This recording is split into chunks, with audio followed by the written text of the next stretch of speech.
the entire program is being held in a kind of vacuum jar away from the media and the public, whereas tomorrow is going to be much tougher and a much more political part of the program with a press conference. And of course, between now and whenever Air Force One lifts off, I think at the end of tomorrow, Sir Keir Starmer will be desperately hoping that nothing goes badly wrong. Now, Downing Street and the Palace, as we've heard, are utterly focused on giving Donald Trump the royal treatment today, hoping it'll pay dividends in the talks with Keir Starmer and the President at Chequers tomorrow. I can now talk to Leigh Turner, who's a former ambassador for this country to Ukraine, also the author of Lessons in Diplomacy, Politics, Power and Parties. Hello to you, Leigh. Good afternoon, John. It's great to have you here. Leigh, what are your realistic hopes of how this state visit may serve Britain's interests? Well, it's this visit by the president is quite a minefield, isn't it? Not only for him, but also and particularly for Sir Keir Starmer, the Prime Minister. The background could hardly be less propitious, with Peter Mandelson, the British ambassador for 7 months, being fired last week because of his connections to Jeffrey Epstein, at a time when accusations are swirling in the US about President Trump's relationship with Epstein in the past, something which troubles Trump's own supporters, his MAGA base. Although Trump, of course, says that messages from him that seem to have surfaced are forgeries. Then we have these US politicians and business leaders, such as Vice President Vance and Elon Musk, getting directly involved in British politics, something that most Brits don't like very much. And we have these protests planned and security challenges and so on. And meanwhile, Keir Starmer is trying to get a good outcome from the visit in terms of geopolitical issues. Your correspondent was just mentioning them: Gaza, Ukraine, possibly getting somewhere on other big issues. It's a really difficult background, this, John. And I think the key question for most people is whether you love Trump or hate him. Is it reasonable for other countries, including the UK, to cozy up to him in the hope of getting a better deal, whether it's on big geopolitical issues or whether it's on flogging our very excellent Scotch whisky to the States, or getting cheaper tariffs on steel exports, or whatever else it might be. Yeah, I mean, all of those things come with their own perils attached, and even one of the sort of choreographed highlights of this trip, the announcement of new tech investment plans. Even that's pretty sensitively, isn't it? Given the president and the tech companies of America's concerns about monitoring content, about levying digital taxes, and so on. It's really awkward stuff, I must say. And whenever you have a big summit like this, especially one that's been in the works for a long time, you tend to get a kind of packaging up of announcements, investments that may be happening already, but which are eye-catching. So we've got a series of them. We've got this company, NVIDIA, which makes chips, US chip company, promising to invest around £11 billion, Microsoft $30 billion, Blackstone, which is a US investment company, investing $10 billion in something called the AI growth zone up in the northeast of England. These are great announcements, but the timescale is so long that it's rather hard to judge their real impact. And what we're all waiting to see is, are we going to get a cut in the 10% tariff on UK whiskey exports to the US? Will we see something concrete out of this? I don't think it's a bad idea, to try and be nice to Trump in terms of getting concrete results for the UK. And of course, today's program, this kind of royal element, the pomp and circumstance element of the program, is in a way the most manageable.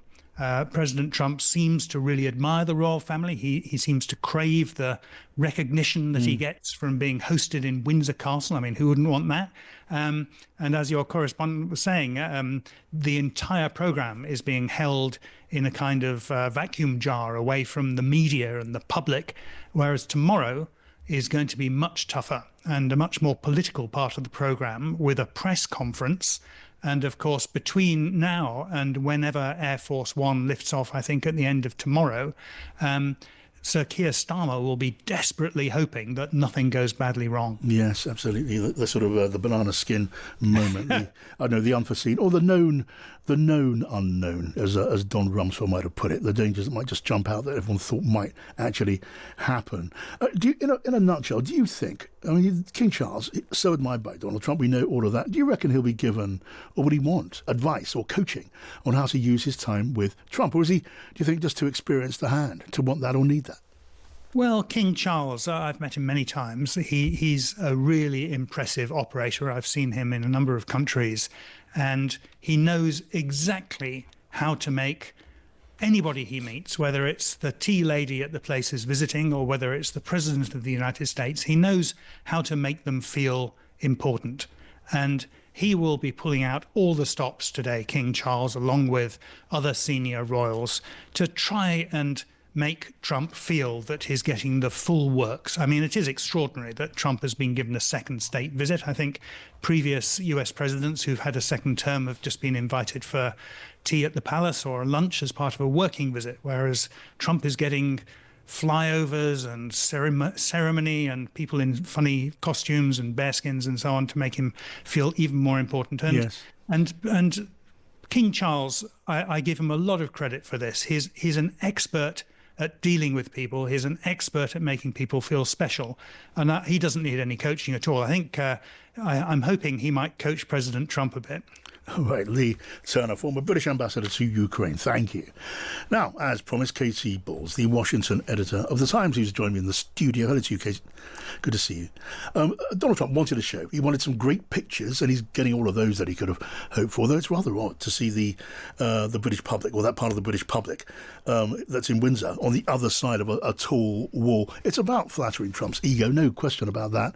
But he doesn't seem to mind that one bit, does he?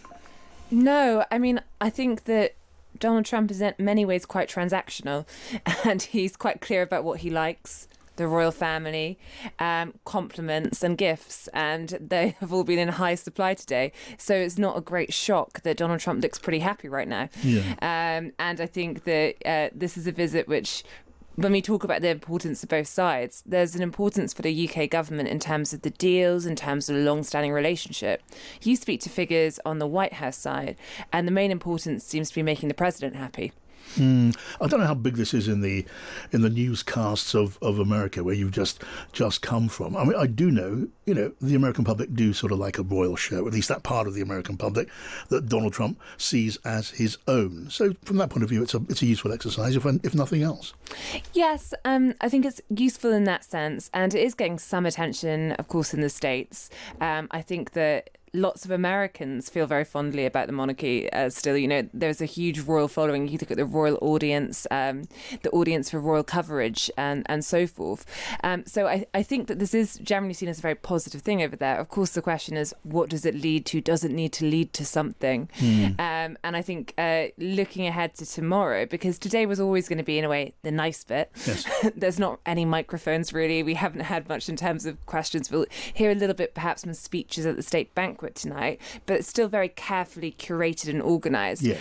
And therefore, could anything come to taint it, or will Donald Trump have the fantastic 2-day trip he wants before, in many ways, getting back to serious business? Because I think from the US side, the main things that matter to the administration are actually coming up back home, where it's United Nations Assembly. Of course, it's Charlie Kirk's funeral on Sunday. This is almost the brief holiday before having to get back to business. Yeah, as you say, tomorrow it gets more serious. Tomorrow is about politics and business.